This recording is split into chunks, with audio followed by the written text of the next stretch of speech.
Happy Friday, guys. Welcome back to the last day of our big functional group week here in Chemistry 2. We started our week off with the alcohols and ethers, and today we're going to end our week with the arene group, which is a part of kind of a broad class of compounds called the aromatics. And essentially, again, what we've been doing is we haven't been going super in depth on any one of the groups, but we've just been giving you a little bit of a taste as to what some of the different groups can do, some of the reactions that they're involved in, kind of so on and so forth. And so some of you, as you go on, may learn more about the groups in some of your college classes, or if you just find it kind of interesting, you can always do some research on your own. But I know these lessons have definitely been good for me, as I've had to reach back and do a lot of, research to actually be able to kind of put together some of the stuff for us this week. And so that's always good for me to have to go back and study. So without further ado, let's go ahead and head to our notes. So again, this kind of class of compounds that we're going to cover today is called the aromatics. And so we're going to talk a little bit about benzene, kind of a well-known aromatic. Then we're going to teach you how to be able to classify compounds as aromatic or anti-aromatic. We want to be able to name and draw some aromatic compounds, and then be able to predict some products of a well-known reaction that's called electrophilic aromatic substitution. Okay? And so first of all, I'm going to actually scroll down to the notes, and this might be a good idea if you have the notes pulled up to kind of go with me, because otherwise it may be a little hard to see. But I inserted an article from chemistrysteps.com, kind of here toward the end of the notes, that provides an introduction for kind of aromatics and specifically benzene. And so what happened over time is there were certain compounds that just seemed to be more stable than usual, okay? And oftentimes what they would find is those structures were composed of rings that had alternating double and single bonds. And so when we've talked about that before, we've referred to that as a conjugated system, okay? And so those conjugated systems have resonant structures. And so what that means is that you don't really have short double bonds alternating with long single bonds, but you rather have a symmetrical structure. And so that indicates this idea that you have formed a resonance hybrid that's kind of a combination of those two resonance structures. All right. And so as a result of this, what this creates in kind of that special structure benzene is you have a 6-membered ring where each of those 6 carbons is sp2 hybridized, okay? So every carbon takes on a trigonal planar geometry, and that therefore puts the entire molecule kind of flat in one plane. And that's what this is designed to show, kind of this little picture here with the gray plane there. So they're all in the same plane. And again, because they're sp2 hybridized, each of the carbons have a free p orbital in which they can contain their pi electrons. And that's kind of represented here. And again, the p orbitals would kind of stick up and down, in and out of the plane. And so what happens is when you have that continuous structure of p orbitals, kind of that conjugated system, it creates a really stable molecule, all right? And so the last thing, it kind of tries to give you an analogy to help you understand why this stuff makes it very stable. And so it says it's helpful to think about it as a broom. If you take kind of just a straw broom and take one of these straws, if you bend it, you can very easily, break it. Or when they're just kind of randomly arranged, you can get in there and kind of break them apart, all right? However, when everything is nicely aligned, everything is tight, kind of connected together. For example, when you have kind of the broom kind of straws bound very tightly, it makes it a lot harder to break. And that's essentially what's happening with benzene's electrons, is they're all nice, orderly, and arranged in that pi system and kind of all connected. And so what we're going to find is that other aromatic compounds will share some of these same things that we see within the structure of benzene. We'll see that they are cyclic, planar, and have a fully conjugated system. So let's go back and kind of write that down right quick at the top. So first of all, what makes a compound aromatic? So it's cyclic, and what that means is you have a ring structure. So kind of a closed little loop there, all right? It's also going to be planar. And so that means all of the atoms within that cycle or ring are going to be in the same plane, okay? Or in other words, flat.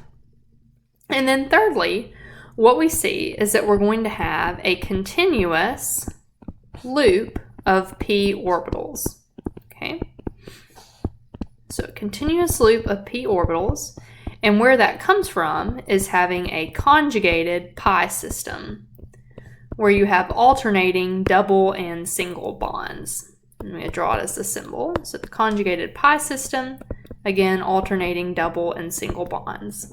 And that's just the picture there of benzene from the article that we just looked at. However, what's kind of interesting is not every compound that meets these three criteria is actually aromatic. There's one more test that we need to talk about to determine whether they are aromatic or not. And that test is something called Huckel's rule, okay? And so what Huckel's rule established is how many pi electrons they need to have within that closed ring, okay? And so the requirement is called the 4n plus 2 rule. And so the 4n plus 2 is equal to the number of pi electrons in an aromatic compound, okay? And so what we're going to do is for each of these molecules, we'll count up the number of pi electrons and we'll set it equal to 4n plus 2, all right? Then, in order for it to satisfy Huckel's rule, when we solve the equation for n, it must be either equal to 0 or a positive whole number, such as 1, 2, 3, kind of so on and so forth, all right? So let's start off with this first guy here. So first of all, we need to make sure it meets these criteria. It is cyclic, it's planar, everything is sp2, and it will have a continuous loop of p orbitals. So everywhere there's a double bond, you'll have a p orbital there, and also this cation will be held in a p orbital as well. So now we need to count our pi electrons, which will be used in the formation of the double bond. So we have 2 pi electrons in this double bond, 2 in this one, and 2 in this one. So it's a total of 6 pi electrons. So we'll set that number equal to the 4n plus 2, and then we're going to solve for n. So first, we'll subtract 2 from both sides, and we have 4n is equal to 4. Then we'll be able to divide both sides by 4, and n is equal to 1. So since n is a positive whole number, this compound does satisfy Huckel's rule, so this will be aromatic. So we'll have that extra stability just like we saw in benzene. Now let's try it on this next compound, which is similar in terms of having a positive carbon and some double bonds, but let's see if it's still aromatic. So it is cyclical, we have a ring. Each of these carbons will have a p orbital. All right, and it is planar since everything is sp2. But now let's test Huckel's rule. So in this case, we have 4 pi electrons. So we set that equal to 4n plus 2. So that's where we're getting the 4 from. Now we subtract 2 from both sides. 4n equals 2. We divide both sides by 4. N will be equal to 1/2, which is the same as 2 divided by 4. That's not a whole number, so this does not satisfy Huckel's rule. So we're going to deem this anti-aromatic. This compound will therefore not have the same stability as you would expect an aromatic compound to have. So even though it met all of those other conditions, cyclic, planar, continuous loop of p orbitals, it was not aromatic because it didn't meet the requirement for the 4n plus 2 number of pi electrons. All right, here we have benzene here. So it has 2, 4, 6 pi electrons. So we already know it's aromatic, but we'll just go through the process just for example. And we've already solved that one and know that n comes out to be equal to 1. So yes, this benzene ring is aromatic. All right, now let's go ahead and check this next one where we have kind of a double or like a bicyclic system. We've got two rings connected together. So again, each of these carbons will have p orbitals on them, so that will meet the criteria for having a continuous loop or a continuous conjugated pi system. So that's good. Now let's test it with Huckel's rule. So here we're going to have 2, 4, 6, 8, 10 pi electrons. So we'll set that equal to 4n plus 2. When we subtract 2, we get 4n is equal to 8. When we divide by 4, we get n is equal to 2. So that is a whole number, so yes, this is aromatic. It will have the additional stability that we expect to see. All right, one more, another bicyclic compound. This one has 2, 4, 6, 8 pi electrons. Let's see if it meets Huckel's rule. I'm sorry if there's background noise. I think one of our neighbors is cutting the grass. So 8 minus 2 is 4n equals 6. If we divide both sides by 4, 6 divided by 4 is not going to give us a whole number. That'll be like 1.1 there. It'll go in 1.5 times. All right.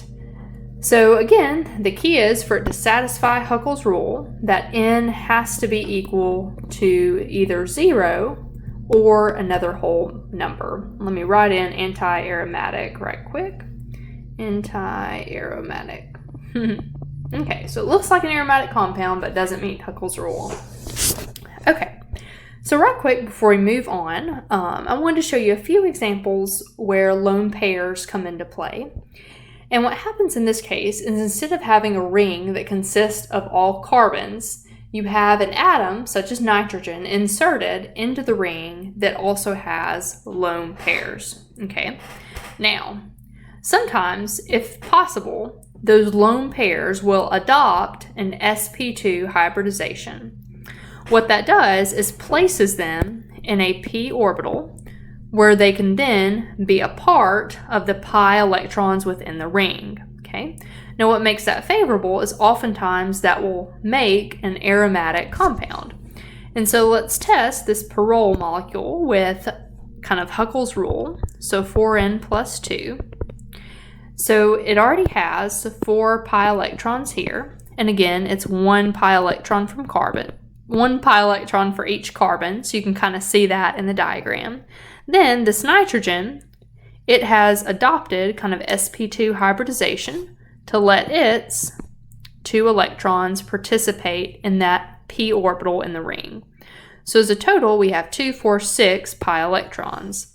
Now from benzene, we've kind of already figured out that this is going to result in an n equals 1. So it is aromatic. So again, the idea is if the lone pair can be used to help generate an aromatic compound, it will typically take on sp2 hybridization to do so.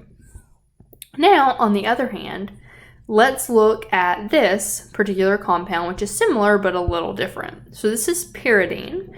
Again, it has a nitrogen as a part of the ring. Okay. Now, but here's the catch.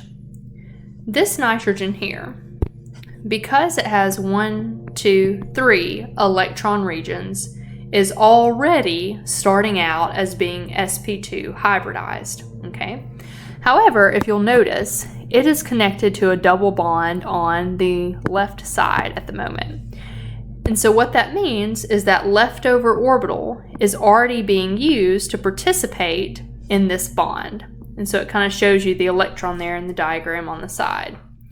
So because it's already using its p orbital, this lone pair of electrons is going to be put into an sp2 orbital that's kind of pointed outside the ring.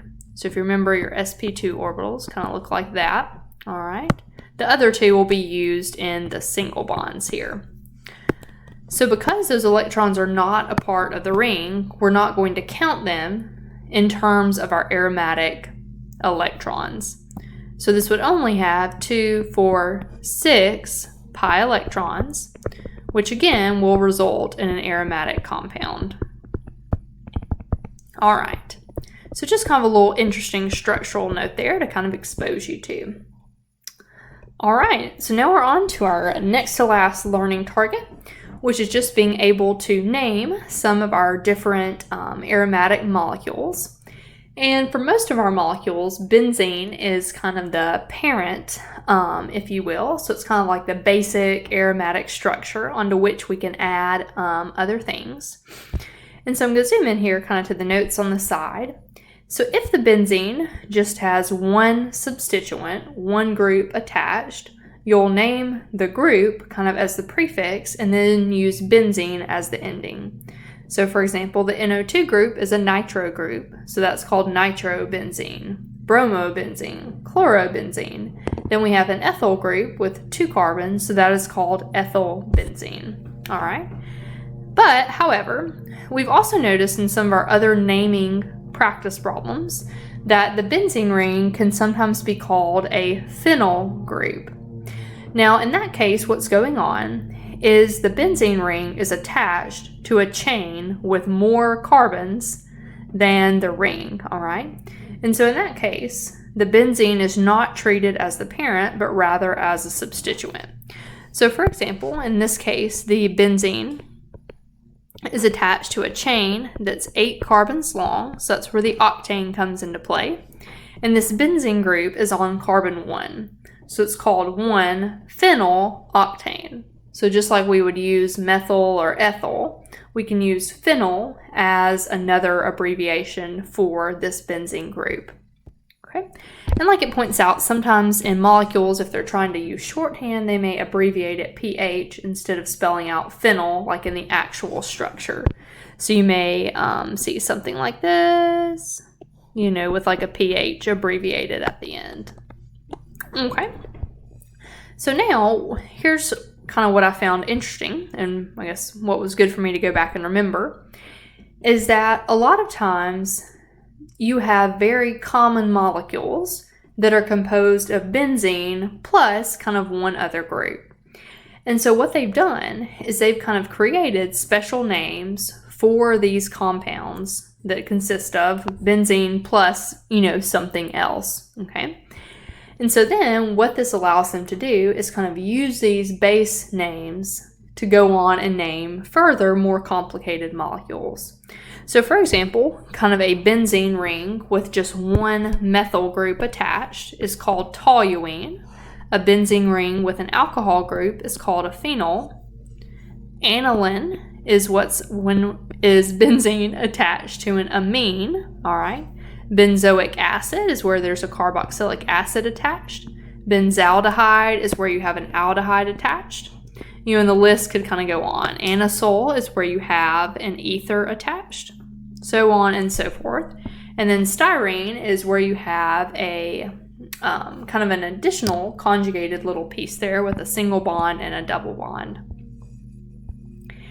And so what you can do is once you have at least one substituent kind of on your benzene ring, like these examples do, you can start adding other groups and you can reference them with kind of these positional terms.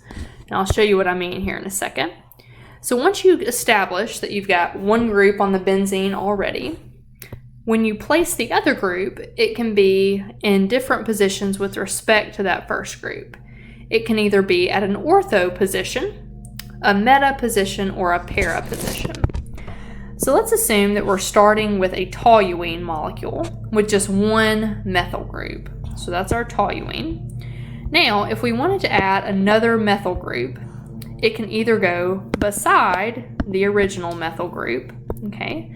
Now, when it's beside the original group, that's called an ortho position. So the ortho numbering is typically 1, 2. We have the original group as the 1, then the next group as the 2 oftentimes. You can also establish it at a meta position, which is kind of skipping a carbon and then installing the group at the next open position. So that gives you a 1, 3 kind of positioning. Then finally, we have the para position. So the pair position is where you have the new group directly across from the original starting group. So that's a 1,4 positioning. And again, the meta and the ortho positions, those can be on either side of the molecule. So meta could be on the left or on the right. Ortho could be on the left or on the right. All right. So last couple of pointers here, just on numbering. So the idea is, just like before, when you number the substituents attached to a benzene ring, you want to number them so that you end up with the lowest possible numbers. So for example here, you would want to number the chain so that you have 1,2-dibromobenzene instead of 1,6, all right? So number the chain so that you hit those substituents early and give them lower locant numbers. Now, what about the case where numbering doesn't really make a difference, no matter if you go to the left or go to the right? So in this case, what we're going to do is we're going to number the ring toward, or kind of in alphabetical order, if that makes sense. So for example, here we have a bromine, a chlorine, and a nitro group. In alphabetical order, B comes before C, comes before N. So you're going to number them and put the lowest alphabetical order first. So bromine, then chlorine gets the next highest number, then the nitro gets the next highest. And it contrasts that with you. So instead of 1 bromo, 3 nitro, 5 chloro, the correct way would be the 1 bromo, 3 chloro, 5 nitro, then benzene. All right, so let's go and kind of pause for a second and try a few of our practice problems over here together. All right, so what we've got is we've got our benzene ring, and it is attached to a chlorine and an OH group. So there's a couple of different ways that we can approach it. We can either just treat the base unit as our benzene, and then we'll kind of number in alphabetical order. So 1, 2, 3. And we could call this 1 chloro, 3 hydroxy. That's the name of the alcohol, benzene. Or if we happen to remember that one of our preset groups contains that alcohol compound, we could remember that this group is called a phenol. And so what that allows us to do is, if we're going to call it a phenol, then all we have to account for is the chlorine, okay? So if we're calling it a phenol, the hydroxy group will take the precedence, since it's what determines the name of the benzene group. And then the chlorine will be numbered subsequently. So 1, 2, 3. So this will be 3 chlorophenol, all right? Now, if we wanted to be extra fancy and kind of use our position prefixes, ortho, meta, and para, the chlorine is kind of 1 carbon away, or I guess 2 carbons away from the OH group. And so we could also call this meta-chlorophenol. So meta-chlorophenol, and that's because the chlorine is at a meta position to the phenol group. And sometimes instead of writing out meta, you'll see them abbreviate it with just an M. So it could be meta-chlorophenol. All right, so let's give this next one a try right quick. So this one's going to be really similar, where we could have either named it just with benzene as the main parent. Again, we would number alphabetically 1, 2, 3, 4. So this would be 1 chloro, 4 methyl benzene. Or we could remember that we do have a name for when there's a benzene group attached to a methyl group. So that would be kind of this portion here. That the name of that molecule is toluene.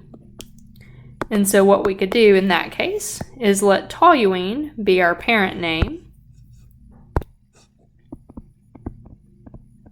And then all we have to worry about is the chlorine. So we could either call it 1, 2, 3, 4. We could call it 4 P-chlorotoluene. Or we could use a positional prefix. This is directly across from the methyl group that happens to be in a para position. So we can name it para-chlorotoluene. And again, you can abbreviate the para with a P if you would like to. So P-chlorotoluene.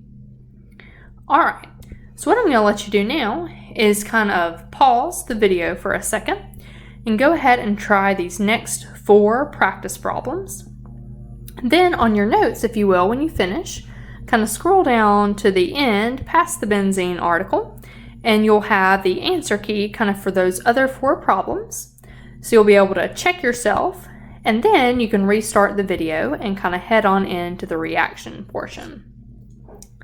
All right, so now let's go ahead and dive right into the reactions. So the reaction that aromatics are kind of well known for participating in is what's called electrophilic aromatic substitution. And so it's got kind of several key words there. It says electrophilic. That has to do with electrophiles, things that like to accept electrons to form new bonds. Has to do with aromatics, and it's also going to have to do with substitution. And so let's take a look at this reaction and just kind of do an initial analysis of it. So what we see is happening to the benzene is that we are breaking a bond between the carbon and one of its hydrogens. So in terms of bonds broken, we're breaking a C to H bond. Okay. Now for the bonds formed. So it looks like we're making a new bond between carbon and whatever it is that we're substituting. So I'm just going to put an E, because what we're going to come to find is that whatever gets substituted is going to be the electrophile. Okay. So we're essentially taking an H from the aromatic ring and replacing it with another group.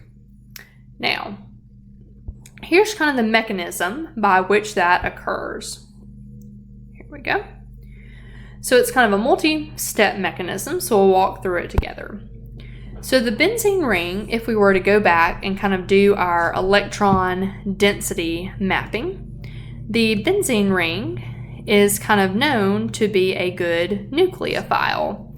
That's because it has all these pi bonds, and we know that those pi bonds are a good source of electron density. So the benzene ring will act as our nucleophile. So what it will do is it will use one of those double bonds, those pi electrons, to capture kind of a positively charged electrophile.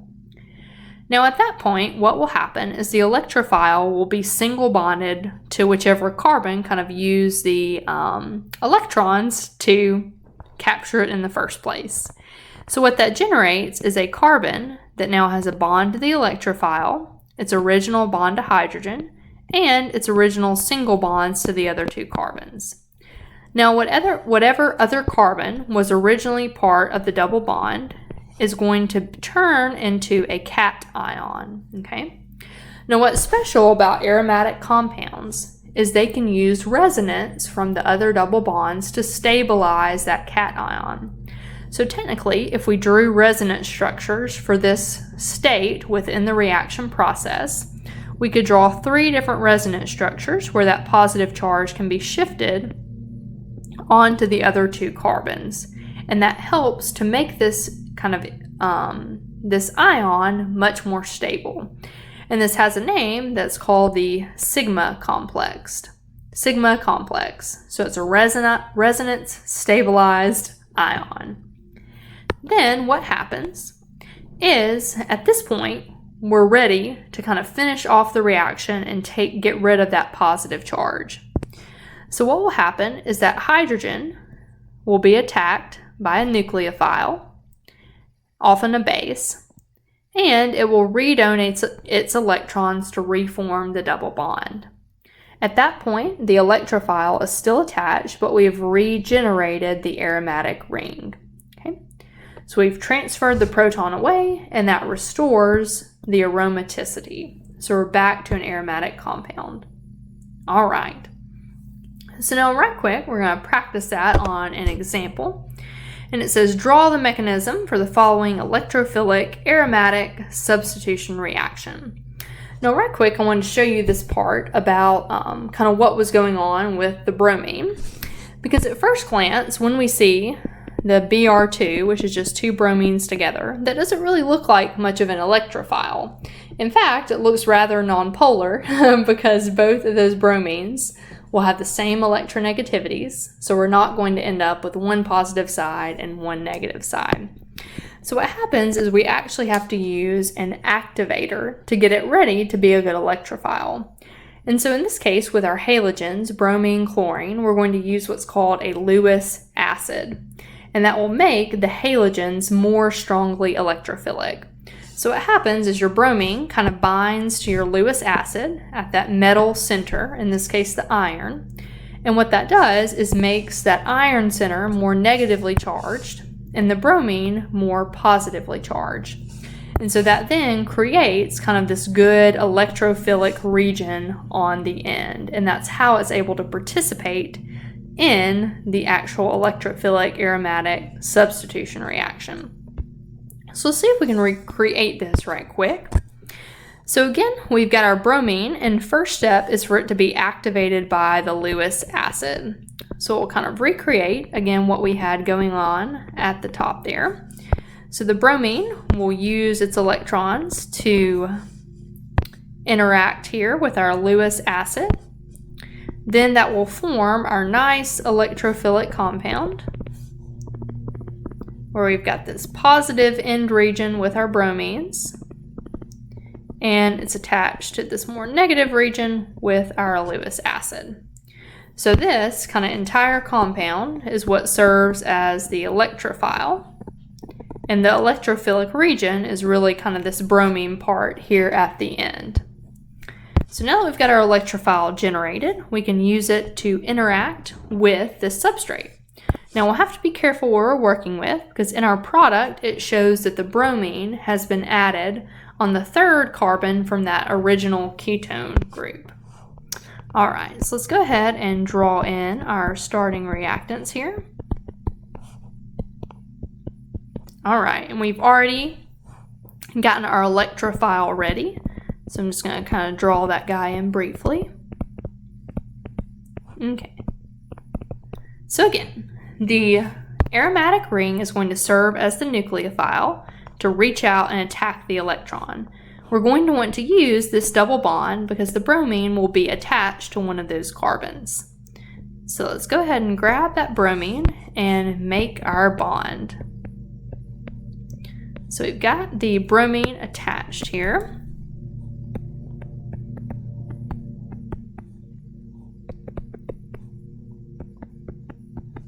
Alright, and whoops, that double bond's gone now. So our bromine is attached, and there was originally a hydrogen there, so I'm going to go ahead and show it. And so what this does is kind of temporarily breaks the aromaticity because I now have an sp3 carbon right here that no longer has a p orbital. And again, we could draw kind of the resonance forms that shows how this ion will be stabilized, but we'll go ahead and proceed to the next step just for time's sake. So now what we're going to do is the hydrogen is going to be removed by a base. And so we'll just put in a little symbol B for base here with a negative charge. It will remove the hydrogen. Hydrogen redonates its electrons to reform that nice double bond to generate our aromatic compound once more. And now the bromine has been attached in its place. Alright, so last bit, y'all have done great hanging in there. So the last thing we need to cover is that when this reaction happens, the groups that are already attached to the benzene ring have an effect on where the new substituted group will land, okay? And so the way we've got this illustrated here is the X is kind of the group that is originally on the benzene, and the E is the electrophile that's being added as a part of the electrophilic aromatic substitution reaction. And so you have kind of different options as to where that group can go. It can either go in an ortho position, right beside the original group. It can go in a para position across from the original group, or it can go in a meta position, which is kind of where you skip a carbon between the original group and the newly added electrophile. And so we may ask, well, how do we know which option to pick? How do we know where the electrophile will add? And so what that has to do with is whether or not the originally attached group is an electron withdrawing group or an electron donating group. And those are things that we've talked about before. So when you have an electron withdrawing group, we abbreviated those EWG, those are what are known as activators, and they direct that newly added electrophile to the ortho and para positions. And that ultimately has to do with kind of how they affect that intermediate kind of cation structure. Then second, electron donating groups are referred to as deactivators, and they are going to direct the electrophile to the meta position, okay? So just to kind of refresh your mind, electron donating groups, what they do is they place a partial negative charge right next to the carbon, while electron withdrawing groups place a partial positive charge next to the carbon and kind of draw electron density away from it. So here we have an example where we have anisole, which is where you have your benzene attached to an ether. Now this oxygen is going to be partially negatively charged, which makes this an electron donating group. An electron donating group is going to be, let me make this the same color here, an electron donating group is going to be a deactivator. So what this means is that this new electrophile that's being added, this bromine, will go to the meta position. So when we're drawing our product, the bromine is going to be added meta to that original ether group. So it will go in the meta position. You can either put it on the right or on the left. Either place is fine. Okay? So now, kind of the last thing, I'd love if we could go through and classify each group as either an activator or a deactivator and circle the position where the additional substituents or electrophiles will tend to add. So let's take a look at this one right quick. So here we have an ester group, and so the part of that ester that's right next to the carbon is going to be the carbonyl. That carbon, if you'll remember, has a partial positive charge because those oxygens are more electronegative and will have a negative charge.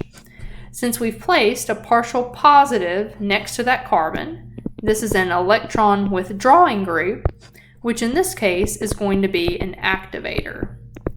Activators direct the new substituents to either the ortho or the para positions. So that means that we could add new substituents to the para position or the ortho position. And again, that can occur on either side, okay? Now, but it won't occur on like both ortho positions. It could just be either the left or the right. And typically when you do these reactions, since they direct both ortho and para, you will get a mix of some of both arrangements within your product. All right. B is the one that we just did together for anisole. This has a partial negative charge next to your carbon. It's an electron donating group, which is a deactivator, and will direct your products to go to one of the meta positions. Again, either the left or right. All right, let's take a look at D right quick. So D, we have an alkyl group, an isopropyl group, that's just consisting of carbons and hydrogens. Now, if you'll remember, because those carbons are slightly more electronegative than the hydrogens, as an alkyl group, it tends to serve as an electron donating group, all right? And so what that means is it's going to be a deactivator, which causes the new substituent to be added to a meta position. Again, meta is where you skip one carbon from the original group, so either the left or the right there. Okay? All right, so I tell you what, try these last three just right quick on your own, and then pop back and I'll go over the answers with you together. Okay, welcome back. Hopefully that didn't take too long. So here what we've got going on is a carbon with 3 chlorines attached. So those chlorines will all be single bonded there. Since the chlorines are more electronegative, they'll have a partial negative charge. That'll leave that carbon with a partial positive charge. That means we have an electron withdrawing group, which is going to be an activator. Due to its activation, it'll direct the new groups to either the ortho or the para positions. So either of those are up for grabs. The nitrogen here is going to be more electronegative than its fellow carbons. So this will also serve, or not also, but this will serve as an electron donating group, which in the case of this reaction is a deactivator. And it will direct to the meta group. So again, either side. And then finally, we have an amide here. So we've got that nitrogen, which will be negatively charged. So this is an electron donating group. It will direct to the meta position as a deactivator. All right. And again, if you're kind of interested as to the why, well, why does it direct ortho or meta or para, outside of, us just kind of telling you electron withdrawing groups are activators, electron donating groups are deactivators. If you're interested in that, one of the resources up here, the last one there, kind of has a good article that helps you understand how the why relates to kind of this middle part of the mechanism with how the sigma complex is stabilized. All right, whew. Okay, guys, so that's it for today. If you'll just upload a picture of your notes, and then I hope you have a fantastic weekend. We are so close to being finished with school, and I'm so proud of y'all for the way you've continued to work hard. So thanks so much again. We'll see you next time.